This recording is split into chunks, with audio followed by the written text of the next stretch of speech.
Reka ngusuhuze wowe ukunda ibiganiro bya Forbes Official kuri kamera urahabona ndi Joseph Iradukunda. Reka tujye mu burasirazuba bwo hagati bw'isi ahakomeje kuvugwa amakuru atandukanye mu gihe habura amasaha 10 ngo agahenge kashyizweho cyangwa se ikizwi nka ceasefire hagati ya Iran na Israel ndetse na Leta z'Ubumwe za Amerika ngo birangire. Biragaragara ko ngo guhagarika intambara byo bisa naho bitarashoboka, cyane cyane Islamabad.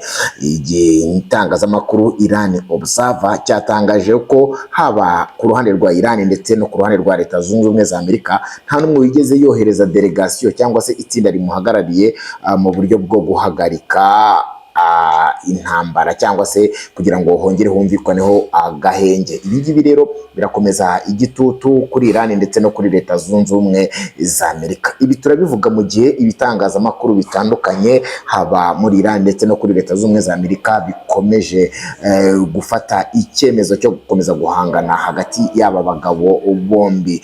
Nk'ubu ngubu umwe mu bategetsi ba Iran yamaze kuvuga ko Iran yakitabira ibiganiro cyangwa se itabyitabira ngo urutoki ruzahora mu mbarutso bakomeje guhangana na Leta zunze ubumwe za Amerika. Bivuze ngo ntabwo biteguye guhagarika intambara mu gihe ibyo basaba Leta zunze ubumwe za Amerika bitarashyirwa mu bikorwa. Ikitangazamakuru Megatron cyatangaje ko abacuruzi ndetse n'abandi bose bakomeza kugura peteroli mu burasirazuba bwo hagati bagomba kwitwararika kandi bakavugana na Iran kurenza uko bagirana ibiganiro ibyo ari byo byose na Leta zunze ubumwe za Amerika, kuko Iran ikomeje kuvuga ko ariyo iyoboye n'ubundi umuhora wa Hormuz. Turi kuvuga ibiganiro mu gihe iki gitangazamakuru Megatron n'ubundi cyahamagariye abagize Emira zunze ubumwe z'Abarabu, abari muri Qatar, Bahrain ndetse na Arabie Saoudite no muri Kuwait ngo byako kanya Iran yahise ibwira abantu ko muri ibi bihugu bagomba kwitegura ngo intambara. Iranian professors Mohammed Marandi, who was a member of the Iranian negotiating team, calls everyone must leave the Emira z'Abarabu, Qatar, Bahrain, Saudi Arabia ndetse na Kuwait immediately. Uyu nguyu rero witwa Muhammad Arandi akaba ari umwe mu bari bagize itsinda ry'ibiganiro ku ruhande rwa Iran baganira na Leta zunze ubumwe za Amerika. Yahise ahamagarira ibihugu byose bitandukanye mu burasirazuba bwo hagati, ibi bihugu nyine by'Abarabu nkuko nemaze kubikubwira birimo Emira zunze ubumwe z'Abarabu, Qatar, Bahrain ndetse na Saudi Arabia ndetse na Kuwait ngo guhita bahunga byako kanya.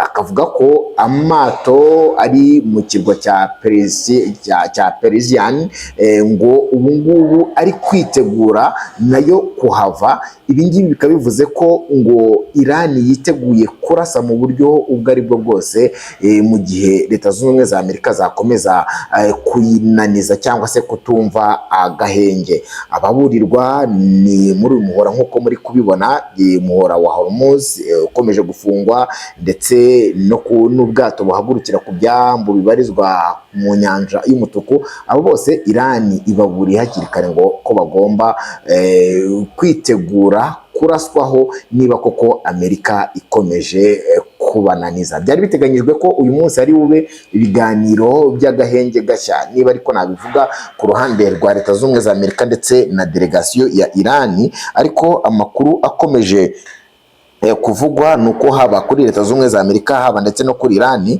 ibi biganiro byakomeje kunanizwa, hahandi nta na delegation nimwe ishobora kuba yerekeje muri ibi biganiro bigamije agahenge. Biraza kugenda gute? Intambara ikomeje kugenda ivugwa, ariko kandi n'ibibazo bitandukanye mu burasirazuba bwo hagati nabyo bikaba bikomeje. Ibitangazamakuru byinshi bikomeje kugenda byandika Amerika, Leta zunze ubumwe za Amerika nkuko n'ubundi Donald Trump ahora bitangaza, yavuze ko nta kindi kizakurikiraho usibye kurasa mu buryo bukomeye Iran. Ese biraza gucura iki? Turaza kureba icyo abangaba nabo bakomeza kugenda babivugaho. Donald Trump akomeje gushyira intambara imbere. Hagati aho ngaho amakuru nanone aravuga ko Uburusiya bwinjiye mu kibazo cya Iran, ariko buvuga ko nta kintu kidasanzwe bazandika ku mbuga nkoranyambaga zabo cyangwa se bisa n'ubutumwa bazagenera isi, ahubwo bazakomeza gucungira ku ruhande bareba uburyo akagunguru ka peteroli gakomeza kuzamuka biciye ku gitutu nyine Iran ndetse na Amerika bakomeje gushyira ku muhora wa Hormuz, ahanyura ibicuruzwa bya peteroli bibarirwa kuri 20% by'ibicuruzwa binyura ku isi yose. Ninde uri buze gutsinda iyi ntambara? Uwo nguwo si njyewe umugena, gusa igihari cyo nuko isi igomba kwitegura guhangana n'ibibazo by'ubukungu bishingiye ku kutumvikana kw'aba bagabo. Israel nayo ikaba yarakomeje ibitero mu bihande bitandukanye bya Iran, cyane cyane muri Liban ahavugwa umutwe wa Hezbollah. Nyamara Iran yari yasabye ko kugira ngo ibiganiro cyangwa se ceasefire agahenge kubahirizwe ari uko iki gihugu cyareka gukomeza kugaba ibitero muri Liban. Israel ntabwo yigeze bihagarika, yari yatangaje ko ibihagaritse haza agahenge koroheje.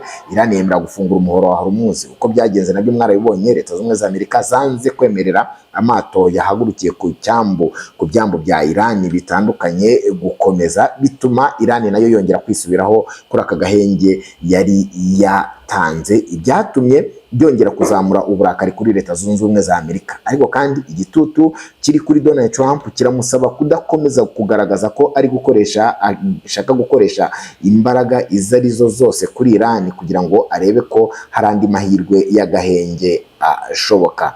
Ikitangazamakuru RT nacyo kiragaragaza amashusho yerekana gukomeza kwitegura cyane cyane ku nyanja y'Abahinde kwa Leta Zunze Ubumwe za Amerika kugaba ibitero kuri Iran.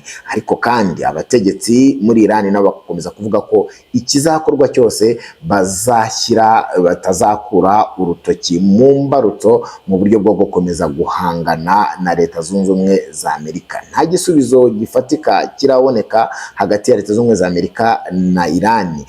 Gusa igitangazamakuru nkuko uri kubibona ahangaha cyavuze ko Emira Zunze Ubumwe z'Abarabu nazo zatangiye gusaba Leta Zunze Ubumwe za Amerika indishyi y'akababaro ibarirwa muri biliyoni cyangwa se miliyari 200 z'amadolari, bakayasaba Amerika. Barayishinja ngo kuba yaratangije intambara kuri Iran, barangiza ikabateza ibibazo bikomeye cyane byatumye bagira igihombo gikomeye muri intambara nyine Iran ikomeje guhanganamo na Leta Zunze Ubumwe za Amerika ndetse na Israel. Emira Zunze Ubumwe z'Abarabu ziravuga ko habonetse kuraswa bikomeye cyane, strikes cyangwa se ibisasu biturutse muri Iran birasa kuri Emira Zunze Ubumwe z'Abarabu maze bibahombya akayabo k'amadolari. Ariyo mpamvu bari gusaba indishyi y'akababaro Leta Zunze Ubumwe za Amerika mu buryo bwose bushoboka ngo ibanze ibishyure. Emira Zunze Ubumwe z'Abarabu zisabye indishyi Leta Zunze Ubumwe za Amerika mu gihe Iran nayo iri gusaba akayabo ka za miliyari z'amadolari kubera intambara Amerika yayishojeho. Ese Amerika izemera kwishyura kino kiguzi? Ntawe bizi, gusa dutegereje ko byibuze hari gishobora guhinduka mu masaha makeya asigaye y'agahenge, kureba niba koko impande zombi zibigongere kwicara ku meza y'ibiganiro, nubwo aho bigeze ahangaha bisa n'ibyatangiye kunanirana, buri ruhande rurasa n'urwiteguye intambara. Ese Iran irakomeza kurusyaho? Gusa abategetsi ku mpande zombi haba kuri Iran nibo bamaze gutangaza bavuga bati intambara nta n'umwe uri kuyungukiramo, haba ku ruhande rwa Iran ndetse na Leta Zunze Ubumwe za Amerika. Trump rero ngo déclare qu'il aurait gagné le Vietnam très rapidement. Trump agakomeza kuvuga ko azatsinda nk'uko yatsinze Vietnam, nk'uko yatsinze muri Vietnam. Nyamara amakuru avuga ko Vietnam yatsinze Leta Zunze Ubumwe za Amerika mu ntambara bari bahanganyemo, nubwo Amerika yakomeje kwigamba ko iyi ntambara yayitsinze. Akavuga ko rero uko yatsinze Vietnam ari nako agiye gutsinda Irani. Iyi ngiyi rero ni Forbes official, itangazamakuru kikugezaho amakuru yihutirwa kandi yizewe. Reka tuze kongera mu bindi biganiro cyangwa se izindi update zikurikiraho. Komeza ubane natwe, like, comment, subscribe nk'isanzwe kugira tujye tubana mu biganiro bitandukanye.